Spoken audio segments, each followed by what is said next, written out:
and starting up. So starting up, and the transcription seems to be working. So it's quite amazing.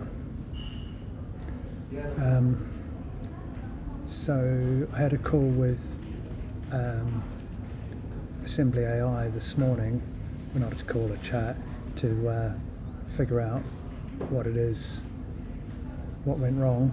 It started working this afternoon. I'm not sure what went wrong. So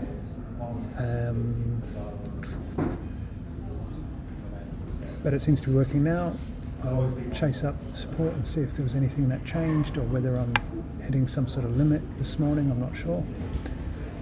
But it's working in a bubble app, so there's plenty more to do in the plugin. I've pretty much hard-coded everything in, just a proof of concept so we can see it working. And there's a little bit of fiddliness to do with grabbing a temp token, so having a backend workflow for that. And then all the rest of it was really just doing a sort of porting from their working example to Bubble plugin architecture. So, chat tomorrow.